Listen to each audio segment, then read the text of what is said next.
Official sportsbook of the ultimate Cleveland sports show. And summertime means baseball, the NBA Finals, and more. And you can bet all of it right there on FanDuel. Right now, new customers get $200 in bonus bets with any winning $5 bet.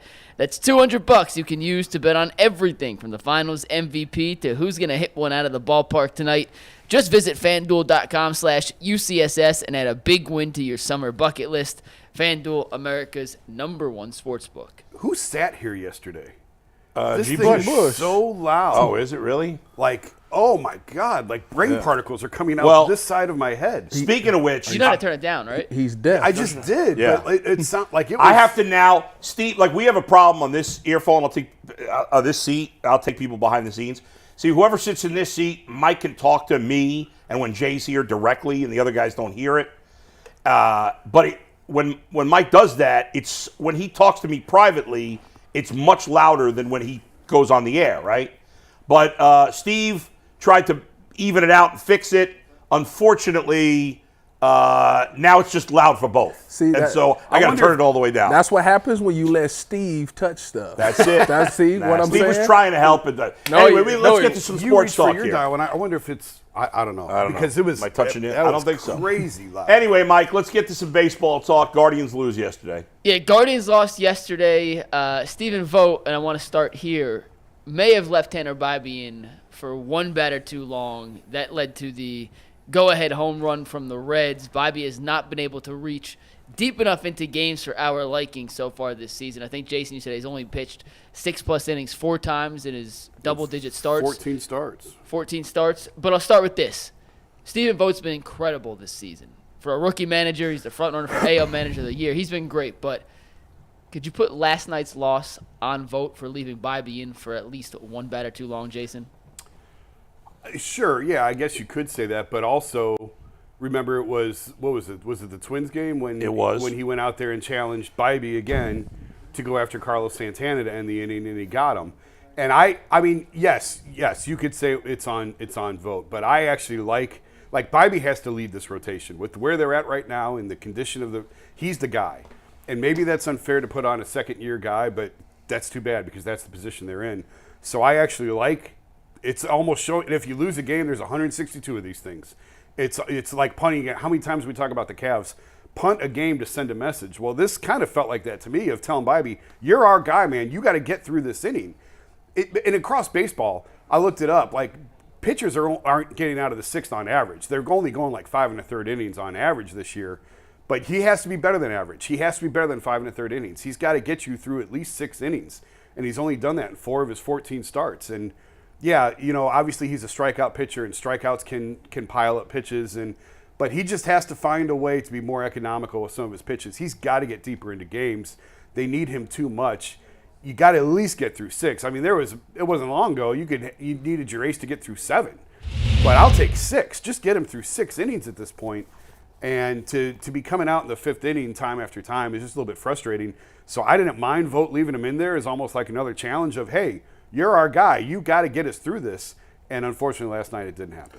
Tyvis? Yeah, I mean, I was actually in the same camp that you was in because the funny thing is I was sitting there watching it, and I was like, man, why is he still in the 6th? And at that time, I think it was 2 people on base. I'm like, why is he's clearly doesn't have it anymore. But then I started thinking to myself how you just thought. Like, at some point, they got to get him revved up to be able to go 6 innings, because I thought about in the playoffs, sometimes you want your pitcher to be 6 innings deep. Now, don't get me wrong, the Guardians bullpen has been unbelievable this season, and that's probably where they'll go. But how do you know if this guy can do 6 innings if you never give him that opportunity? So I think that essentially we're going to find out. We're going to punt. If we punt a game, we punt a game. I mean, we're in great condition right now. We're top 3 in the AL, so we're good if we miss this game. And I think that's what they did. And he's not there yet. Now, I'm with you. He's got to get there, or they're going to have to trade for some pitching, because once that playoff come around, they're going to need him to go at least 6 innings. He was right around 100 pitches, which, again, if you're around 100 pitches, and this is sort of where we're at with baseball, teams are running up pitch counts on guys. They're trying to knock the starter out early. This has been a thing for a few years now. But and with all the arm injuries that we've seen with pitchers, obviously you want to protect these guys. And it seems to me like they're pulling pitchers earlier than they did before. Rarely are they even getting to that 100-pitch mark with starters. It feels like, to me at least. He's just got to get deeper into games. Yeah, what you guys said, I'm right with you. In fact, everything Jason said was exactly what I was going to say to the T. Pretty strange. It's 100% right. I mean, yeah, I guess letter of the law, you could blame Stephen Vogt. He probably, but he's trying to. If it was a must-win game, right? He would have pulled him out. It's not a must-win game, okay? I'll reiterate what you guys have said. They need him to go deeper. This game was very similar to last Thursday against Kansas City when we were at the game. The Guardians had a lead. I know in this case it was only 2-1. I think they were up 3-0 maybe in the game. Bybee looked great early. Yeah. Looked like he was going to cruise to at least 6, if not 7. Yeah. And then in the 4th, 5th inning, it seems to happen every game, he stalls out in terms of he goes too deep into counts. Now, again, when you're a strikeout pitcher, there's going to be some deep counts. Guys will foul it off. I think something I don't know. I don't know this for sure, but something I think is happening with Tanner Bybee is he gets really caught. He loves striking guys out. Pitchers love to strike guys out. I get it. Yes. But I think sometimes when he gets deeper into the games, he tries to be too perfect with his pitches. And it doesn't need to be. He doesn't need to be perfect. He needs to trust his fielders because he's got a great defense behind him. Yeah. And he doesn't have to be that fine. He doesn't have to, I think sometimes he tries to be too fine at the end of games. He's a very talented pitcher. The 87 strikeouts is really impressive.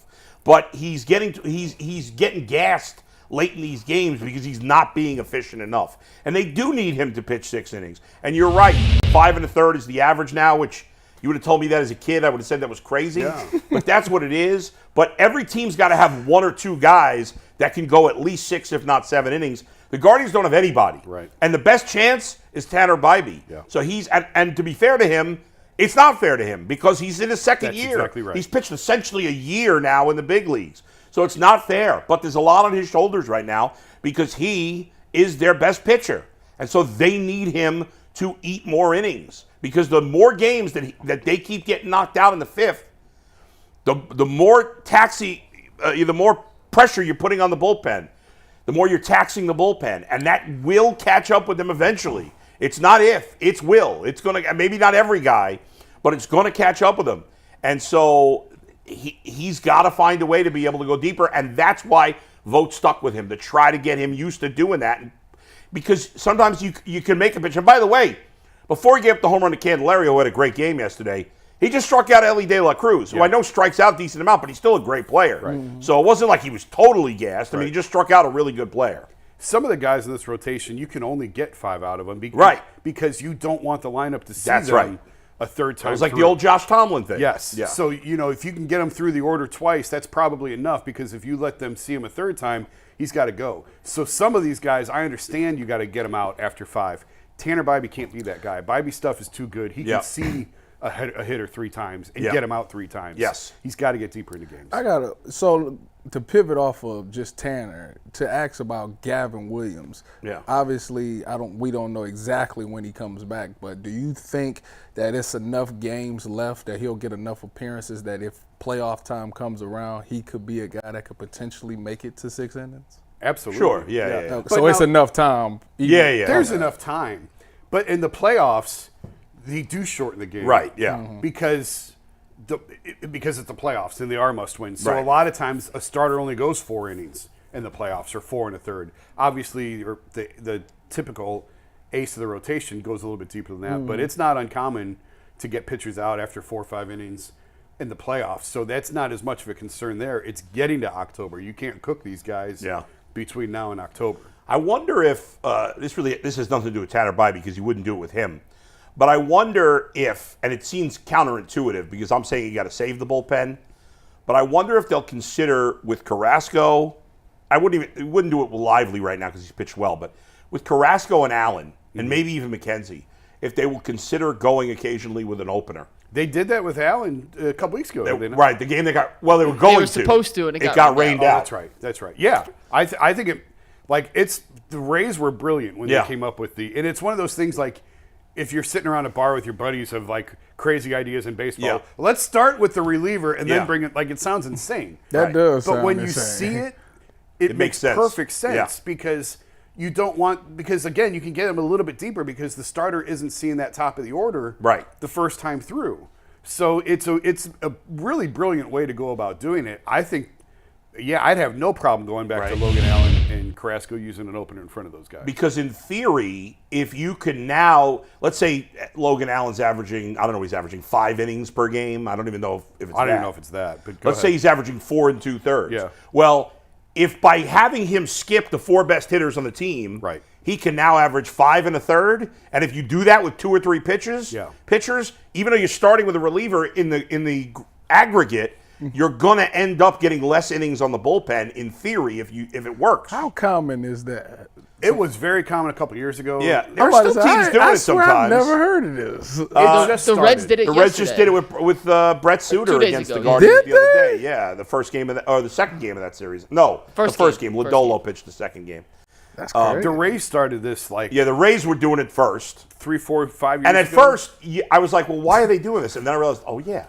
It makes perfect sense. It's for back-end starters. So they only do the first 4 well, not necessarily. Usually the opener pitches 1 or 2 innings. Yeah, max. So he can get you through the first 4 or 5 hitters. So now when your starter comes in, when he sees the top 3 hitters in the 3rd or 4th inning, it's his first time seeing them. Yeah. Right. So and especially if all goes according to that actually makes a lot of sense. It could especially work. Let's say you play against the Guardians, and this is because the Reds did it with Suter. He's a lefty, right? Yeah. Suter's a lefty. Why'd they use a lefty as an opener? Because the Guardians are primarily a left-handed hitting team. So they said, well, the Guardians, most of their top of the lineup, they're good left-handed hitters. Let's use Suter in the first inning when we can target their left-handed hitters, and then we bring in whoever. I can't remember now who they brought in after him. Well, they used like 6 pitchers. They went a bullpen day. Yeah, that's true. But then a lot of then if you have a right-handed starter, okay, now he's facing those top of the lineup lefties only 2 times, and maybe still 2 times, but maybe he goes an extra inning at the other end. So you got to be smart and creative. I don't have a problem with them.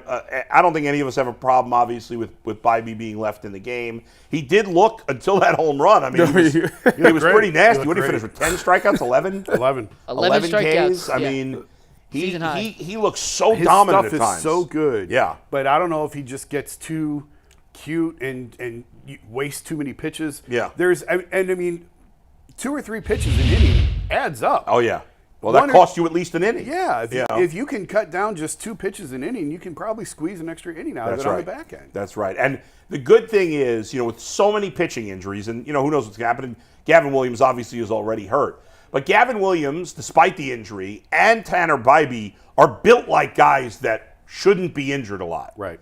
Now, you never know when it comes to elbows and stuff like that, but those guys are built like horses. Yeah. I mean, they are thick. Gavin Williams for sure. Yeah, I mean, his lower body is... He's a monster. I mean, he's got like a Roger Clemens lower body. Yeah. Which is what you want. Roger Clemens was never really hurt.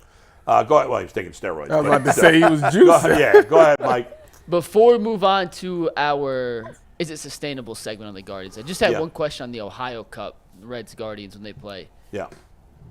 Do you guys look at it as a real rivalry? No. Not at all. I wanted to make sure, because I didn't get the real rivalry vibes. I just wanted to make sure I wasn't missing something. I feel like the Guardians don't have a rival, a real rival.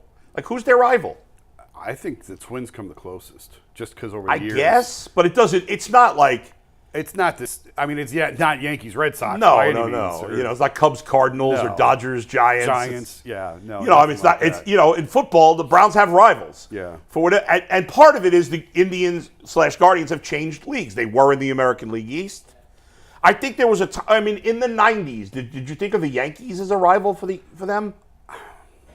Not really. Yeah, and once they switched divisions, and plus that was 30 years ago. The Indians from the mid '50s to the mid '90s were almost always awful. So it was nothing. Yeah. People around here look at the Yankees as a rival for sure. I don't think the Yankees look at them as anything. I'm sure they don't, but I think I think for it to be a rivalry, both sides have to agree.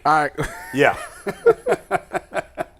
Well, I'm just telling you, from a fan's perspective, I feel like fans hate the Yankees, and I feel like that's across the country. Fans make it like a rival. The Yankees, like the Cowboys, are the most popular team in football/baseball and the most hated team in football/baseball. And Steinbrenner had ties to this area. That's right. Yeah. When he was here with the shipyards and Lorraine and all that, so there was a little bit of that plays into the Yankees, and I think he wanted to buy the Cleveland at one time. He wanted to buy the team.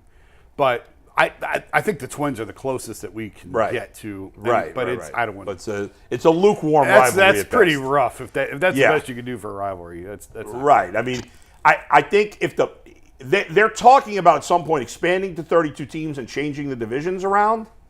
I think if the Pirates were in the Guardians division, maybe. But the Pirates have been so bad that it's got both teams. Like, that's part of the problem. I don't know. Like, in Pittsburgh, the Steelers, I think, and maybe I'm wrong, I think the Steelers fans think of the Ravens, then the Bengals, before they think of the Browns as a rival. Yeah, I mean, because now maybe that'll change now that the Browns are better. Yeah. Browns have been terrible for years. Right. Yeah, I mean, is it a rival if it's one-sided?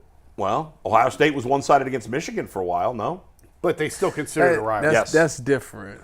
You can't compare Ohio State versus the team up north. That's just... All right, fair enough. That is... One thing quick before we get